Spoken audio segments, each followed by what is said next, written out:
Bonjour, donc nous avons terminé pour la plupart la partie de l'appliqué de la botte de Noël. Donc on va la mettre de côté pour cette fois-ci et nous allons faire la partie des hexagones, donc le dos. Et vous allez cette petite partie et puis on fera également donc, les quelques carrés qui sont au-dessus. Alors, les hexagones, on va revenir sur cette technique que j'utilise de la méthode de grand-mère. D'autres personnes les font en piécé, c'est très bien.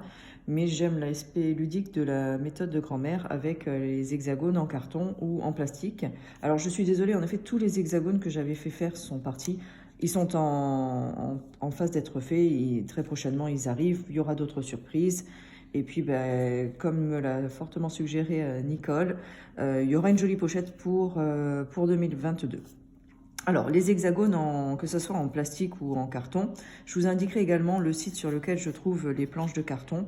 C'est un site gratuit et autant vous en faire profiter. Donc, j'utilise un fil pour monter, vous voyez, je l'ai fait en marron. J'utilise un fil basique, quelque chose en fait que j'achète pas très cher, puisqu'en fait, il n'a aucune utilité. Donc, il soit solide quand même, mais en fait, somme toute, moi je les utilise, même je les prends sur les vides-greniers, les puces couturières, c'est très bien. Donc, que ça soit l'un ou l'autre, qu'est-ce qu'on fait? On découpe donc un carré un peu plus grand, donc on est facilement à 0,7 autour. Pour ce qui est du carton ou du plastique, donc le plastique, l'avantage c'est que la partie est déjà faite. Vous mettez votre épingle juste comme ça. Le carton, ben, idem, finalement. Vous allez mettre un carton comme ça. Voilà. Donc là, vous épinglez bien votre hexagone. Vous prenez votre fil, vous faites un nœud. Et je vais donc plier un côté, quel qu'il soit. Voilà, je le plie et je tiens. Je reviens par-dessus. Hein, on revient par-dessus. Juste, en fait, on se colle au gabarit. Je prends mon fil et je fais un... sans piquer dans le gabarit. Certaines, en effet, vont piquer dans le gabarit. C'est vrai que moi, je tourne autour, surtout ben, comme c'est en plastique, ce sera plus difficile. Donc, qu'est-ce que je fais? Comme je vous disais, je remets le tissu, je replie l'autre à l'angle, je tiens, mon doigt fait une pince, et je viens là, finalement, faire un petit point pour tenir les deux tissus l'un sur l'autre, et je fais ainsi de suite le tour de mon gabarit. Donc, je vais vous montrer jusqu'à la fin. Bon, c'est vrai que je n'ai pas pris la bonne couleur parce que vous voyez moins le... Je vais vous montrer sur un... Vous voyez moins la couleur du fil que j'avais pris exprès marron, mais le tissu est foncé. Donc on fait simplement, c'est rapide. Ça devant la télé le soir, c'est parfait. Il n'y a pas besoin de réfléchir et surtout pas beaucoup besoin de regarder. Le gabarit fait qu'en fait votre forme va être juste tout autour. Voilà. Donc là le dernier, j'enlève l'épingle pour que ça soit plus simple. Donc on vient bien remettre, on fait toujours pareil, on prend les deux tissus, voilà, un petit nœud, on ne revient pas sur le premier qu'on a fait, je vous montre peut-être celui-là, voilà, vous voyez, je fais le tour, ça sert à rien de revenir, d'ailleurs ça nous permettra de sortir l'hexagone après, voilà, donc ça, on vous montez comme ça, vos gabarits, donc vous avez tout ça, je vous montre, je l'ai refait comme vous, voilà, j'ai refait la botte. Alors attention, parce que j'ai fait l'erreur. Voilà, on ne fait pas la botte dans le même sens que ce qu'on a fait, évidemment. Je l'ai fait, donc voilà, hein, je voulais garder juste pour vous montrer. On ne fait pas ça en fait. Hein.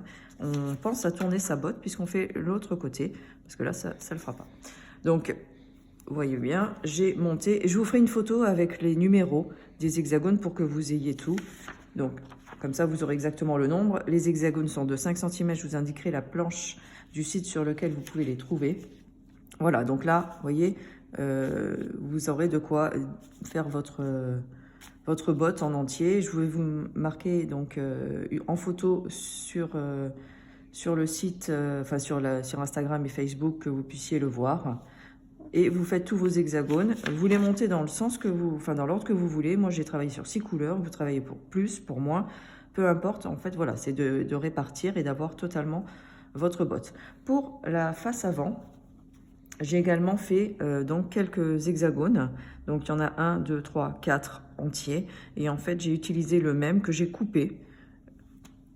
chose que j'ai faite ici également. Vous voyez, j'en avais un là et je l'ai coupé pour garder l'autre moitié. Donc tout simplement, quand il est démonté, vous coupez en deux et vous mettez de chaque côté. Je vais vous montrer comment j'assemble. Alors l'assemblage, je prends un fil un petit peu plus... Là j'ai pris un fil un petit peu plus solide. Alors très souvent une couleur neutre, hein, beige, blanc, blanc cassé. On fait un petit nœud. Et donc là par exemple, j'aurai un jaune. Voilà, donc je mets dos à dos mes deux hexagones et je vais avec le fil aller d'un côté à l'autre. Voilà. Des petits points. Alors pas non plus la peine d'en faire un tous les millimètres, on va dire un tous les 2 millimètres.